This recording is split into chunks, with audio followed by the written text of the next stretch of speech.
إن الحمد لله الذي نستعين ونستغفره ونعوذ بالله من شرور أنفسنا ومن سيئات أعمالنا من يهد الله فلا مضل له ومن يضلله فلا هادي له أشهد أن لا إله إلا الله وحده لا شريك له وأشهد أن سيدنا محمدا عبده ورسوله لا نبي بعده اللهم صل وسلم وبارك على سيدنا محمد صلاة تغفر بها الذنوب وتصلح بها القلوب وتنطلق بها العصوب وتلين بها الصعوب وعلى آله وصحبه ومن إليه منسوب أما بعد فيا أيها الناس اتقوا الله حق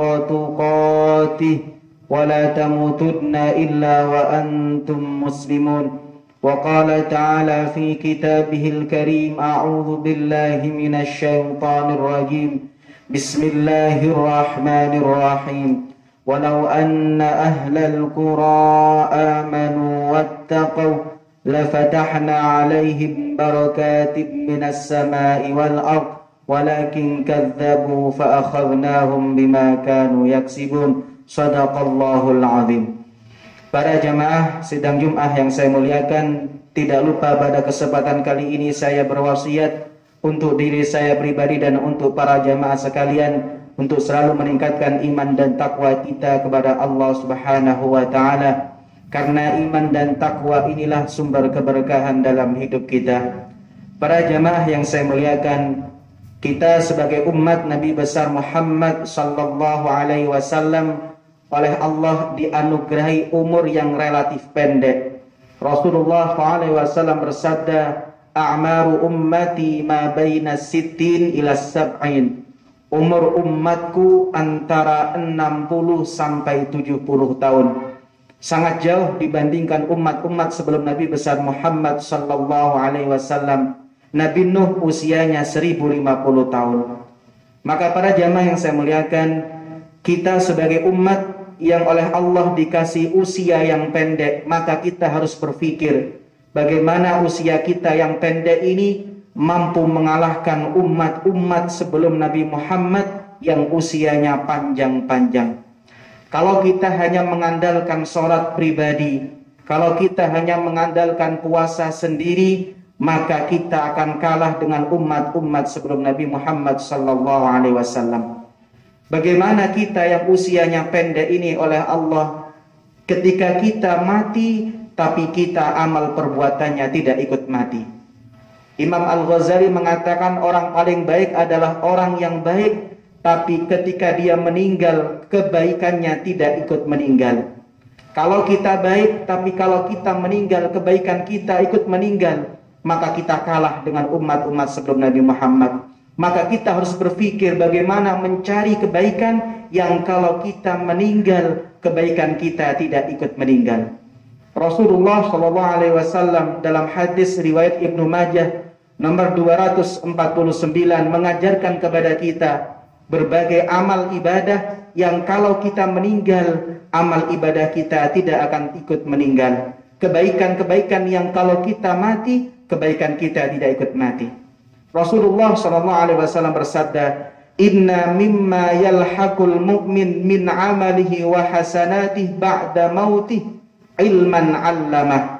Di antara amal ibadah dan kebaikan seorang mukmin yang dia akan tetap merasakan faedahnya, akan merasakan manfaat dan pahalanya sampai dia meninggal adalah satu, kata Rasulullah, ilman 'allamahu wa natharahu.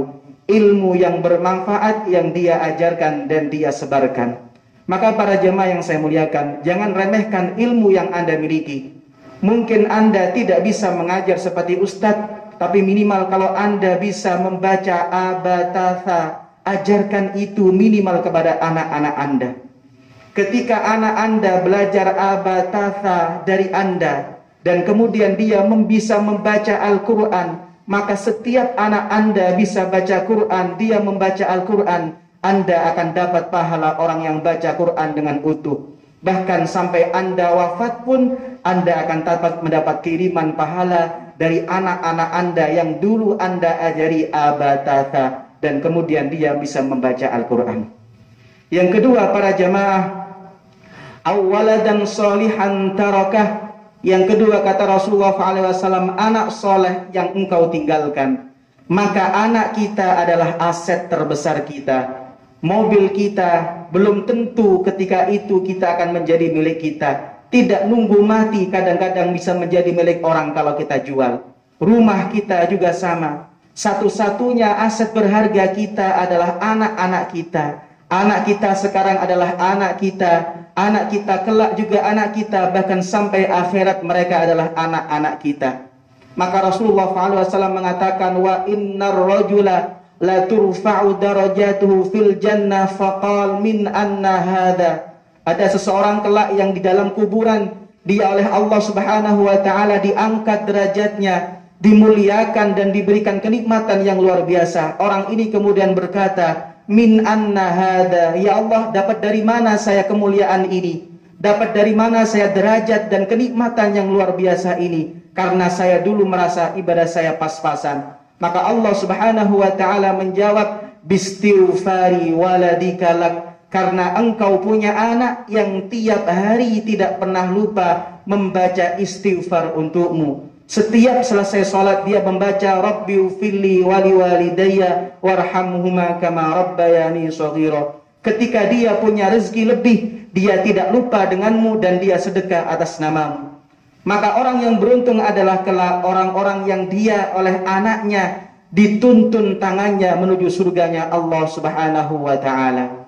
Yang ketiga, au mushafan warrathah. Di antara kebaikan yang tidak akan selesai meskipun kita meninggal adalah mushaf-mushaf yang kita wariskan. Kitab-kitab, buku-buku agama yang kita wakafkan. Kalau Anda mewakafkan Al-Quran di masjid, setiap kali ada orang membaca Al-Quran dari Al-Quran yang Anda wakafkan, Al-Quran yang Anda sedekahkan, Anda tidur, Anda dapat pahala orang yang membaca Al-Quran utuh. Bahkan andaikan Anda meninggal pun, kalau Al-Quran yang Anda tinggalkan, kitab-kitab yang Anda tinggalkan, buku-buku yang Anda tinggalkan selalu dibaca, maka Anda akan tetap mendapatkan pahala yang utuh, tidak akan dikurangi dari orang yang membacanya. Yang keempat, kata Rasulullah SAW, au masjidan banahu, masjid-masjid yang engkau bangun. Masjid ini orang yang mewakafkan tanahnya, orang yang mewakafkan materinya, orang yang mewakafkan bahan-bahan bangunannya. Maka setiap masjid ini dipakai oleh orang untuk sholat. Setiap orang memakainya untuk taklim, setiap orang memakainya untuk kebaikan. Maka Anda yang mewakafkan, Anda yang sedekah jariyah, Anda akan mendapatkan pahala orang yang sholat. Anda akan mendapatkan pahala orang yang membaca Al-Quran. Anda akan mendapatkan segala pahala kebaikan yang dilakukan di masjid ini. Para jamaah yang saya muliakan, masjid ini adalah investasi terbesar kita. Karena usianya bisa jauh melampaui usia kita. Usia kita 60 tahun. Tapi kalau masjid ini tetap berdiri kokoh, maka setiap orang yang kemudian sedekah jariyah di dalamnya, meskipun dia meninggal, pahala-pahala kebaikan yang dilakukan di masjid ini tidak akan pernah putus, akan mengalir kepada Anda. Inilah kalau dalam istilah ekonomi ada passive income, maka kita ada kenal istilah pasif pahala. Orang mukmin yang cerdas harus selalu berpikir bagaimana dia memiliki pasif pahala. Dia tidur dapat pahala orang sholat. Dia tidur dapat pahala orang yang membaca Al-Quran. Kenapa? Karena dia memiliki pasif pahala dari bangunan-bangunan masjid yang dia sedekah di dalamnya. Yang kelima, kata Rasulullah SAW, au baitan libnis sabil banah, rumah-rumah untuk tempat persinggahan, rumah-rumah untuk orang-orang jumpu. Maka itu yang kemudian akan mengalir pahalanya setiap kali ada orang yang menggunakannya. Yang keenam, kata Rasulullah SAW, au nahron ajro, kali-kali sungai-sungai, sumur-sumur yang dia alirkan. Mungkin sekarang kita tidak bisa mengalirkan sungai. Salah satu amal jariyah yang bisa kita lakukan adalah kita menanggung PDAM yang ada di masjid. Kita menanggung PDAM yang ada di tempat-tempat kebaikan, di madrasah, di sekolah, di pesantren, dan di tempat-tempat yang lainnya. Orang bisa sholat kalau dia wudhu. Orang bisa baca Quran kalau dia wudhu. Maka setiap orang yang kemudian menanggung PDAM masjid, dia akan mendapat pahala utuh dari setiap orang yang sholat. Yang sholatnya sah karena wudhu yang dipakai menggunakan air yang Anda tanggung. Orang yang membaca Al-Quran, yang Al-Qurannya dia baca, bisa dia baca karena dia wudhu, maka Anda yang kemudian wakaf dan amal jariah untuk PDAM, air-air yang Anda alirkan, maka Anda mendapatkan kebaikan yang utuh, tidak dikuranginya. Yang terakhir kata Rasulullah SAW adalah au sadaqatan akhrajaha min mali fi sihhatihi wa hayati. Sedekah jariah yang lain kata Rasulullah SAW yang dia keluarkan dari hartanya ketika dia masih sehat, ketika dia masih hidup, maka itulah yang kelak akan dia raih hasilnya bahkan ketika dia meninggal. Para jamaah yang saya muliakan, kita tidak pernah tahu usia kita sampai kapan. Kita tidak pernah tahu kemampuan kita sampai kapan. Maka selagi kita mampu, selagi kita punya, maka gunakanlah itu untuk mencari pasif-pasif pahala. Kalau kita hanya mengandalkan kekuatan kita untuk ibadah, usia kita, usia tua, kita sudah tidak bisa melakukan ibadah. Usia tua, kita sudah tidak kuat lagi melakukan ibadah. Maka yang kita harapkan adalah ketika kita tua nanti, bahkan ketika kita meninggal nanti, kita akan tetap mendapatkan pasif-pasif pahala dari setiap amal jariah yang tadi disebutkan oleh Rasulullah SAW. Semoga kita oleh Allah Subhanahu wa Ta'ala dijadikan orang-orang yang ketika kita meninggal, kebaikan kita tidak ikut meninggal. Semoga Allah Subhanahu wa Ta'ala melimpahkan rizki yang lebar kepada kita, rizki yang halalan, thayyiban, mubarakan, yang bisa kita gunakan untuk segala macam kebaikan, untuk memperoleh pasif-pasif pahala. Para jamaah yang saya muliakan, ini yang bisa saya sampaikan. Semoga kita oleh Allah Subhanahu wa Ta'ala di hari Maulid ini, kita oleh Allah Subhanahu wa Ta'ala diakui oleh umatnya Nabi besar Muhammad sallallahu alaihi wasallam. Amin ya rabbal alamin. A'udzu billahi minasy syaithanir rajim. Bismillahirrahmanirrahim. Wal 'ashri innal insana lafi khusrin illa alladhina amanu